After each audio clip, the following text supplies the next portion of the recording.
কোথায় যাবি? হ্যাঁ সাজু দিয়ে কোথায় যাবে? কোথায় যাবে? হ্যাঁ বাবা কোথায় আসছে? কোথায়? কই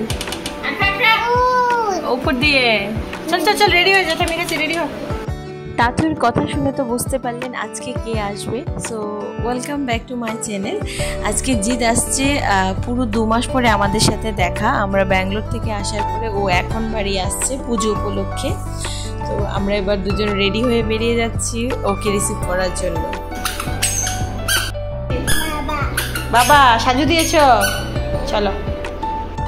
এবার আমি তাড়াতাড়ি বেরিয়ে গেছি, কারণ আগের বার ও যখন এসেছিল আমরা পৌঁছার আগে ও পৌঁছে গেছে। তো এইবার যেন লেট না হয় আমরা, তার জন্য আমি অনেকটা তাড়াতাড়ি বেরিয়েছি। তো অনেকটা তাড়াতাড়ি বেরিয়েছি তাই ভাবলাম যে ওর জন্য একটু ফুল নিয়ে যাই। তো সবার আগে ফুলের দোকানে চলে আসলাম, আর তাধুরীকে দিয়ে একটু ফুল দেওয়ার ইচ্ছে আমার, তার জন্য একটা ছোট্ট করে একটা বুকে বানিয়ে নিচ্ছি। আর জানি না কীরকম এক্সপ্রেশন হবে যে মেয়ের হাতে ফুল পেয়ে। তো আমাদের এবার বুকেটা রেডি হয়ে গেছে, আর তাতে খুব খুশি ফুল পেয়ে। ও কিন্তু বুঝতে পারছেই না, একদমই বুঝতে পারছে না যে ওর বাবা আসছে, শুধু আমিই বলছি যে বাবা আসবে বাবা আসবে। তো আমার সেই কথায় ও তাল মিলিয়ে বলছে হ্যাঁ বাবা আসবে।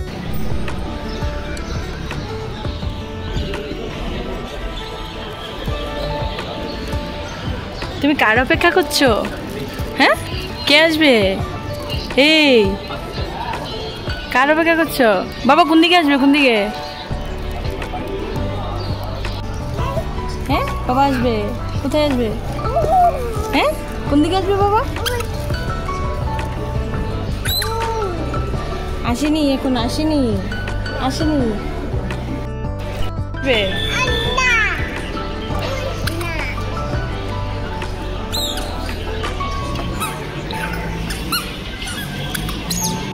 অনেকটাই আগে আমরা চলে এসেছি, তো কি করব, ওকে নিয়ে আর এক জায়গায় তো দাঁড়ানো যাচ্ছে না। তো এই দিক থেকে ওদিক, এদিক থেকে ওদিক ও খুব দৌড়াচ্ছে, খেলা করছে। ওর পেছন পেছন আমিও দৌড়াচ্ছি, আর ভেতরে যারা ছিল বা বাইরে যারা ছিল সকলেই ওর সঙ্গে মজা করছে, ও মজা করছে। আমার তো আর দেরি সহ্য হচ্ছে না, কখন আসবে সেই অপেক্ষায় বেশি আমি করছিলাম। সকলে আসছে কিন্তু ও আর আসছে না, ও কখন আসবে কখন আসবে। তো তাতে তো খেলা করেই যাচ্ছে। তো সেই অপেক্ষায় আর বেশিক্ষণ না, আর একটু সময়, কারণ ফ্লাইটটা ল্যান্ড হয়ে গেছে সেটা আমি দেখতে পেয়েছি। তো সত্যি খুব দেখবো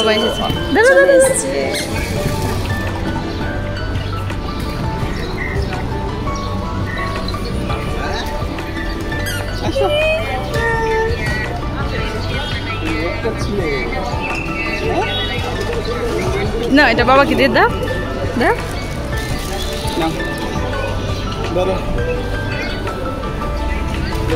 লজ্জা পাচ্ছ? তুমি লজ্জা পাচ্ছ?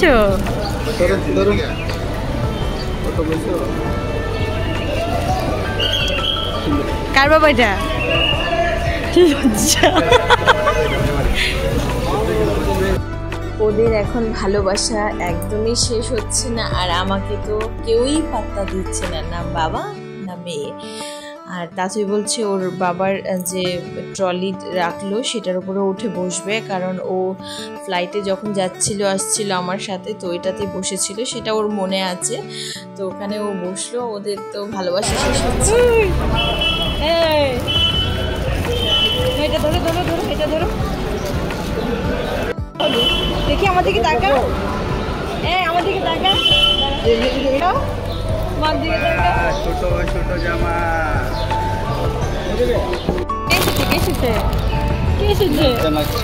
লজ্জা লাগছে। বাবার জন্য ফ্লাওয়ার এনেছো? ফ্লাওয়ার? হ্যাঁ ভালোবাসা তো লেগেই আছে, তার সঙ্গে তাতুর একটা লজ্জা লেগে আছে। ও এত লজ্জা পাচ্ছে যে ও আমার দিকে পর্যন্ত তাকাচ্ছে না, ওর শুধু লুকিয়ে লুকিয়ে ওর বাবাকে দেখছিল, কারণ অনেক দিন পর ও দেখলো। সেটাই ও অবাক, হঠাৎ করে বাবা কি করে ফোন থেকে সামনে চলে আসলো। তো এখন আমরা বাড়ি চলে যাচ্ছি, আর তাতুই গাড়িতে বসেও সেই বাবার দিকেই তাকিয়ে থাকছে একটু পর পর, যে কীভাবে বাবা সামনে চলে আসলো আমার। তো যাই, অনেক দিন পর এসছে, বাড়িতে গিয়ে অনেক কথাবার্তা আছে, অনেক আনন্দ আছে। এবার পুজোতে ও এসছে, সবাই মিলে একসাথে পুজো কাটাবো। তো গাড়িতে ওর দেখা হয়ে গেল এক দিদির সাথে। তো টাটা, বাবাই, নেক্সট ব্লগে আপনাদের সাথে দেখা হচ্ছে।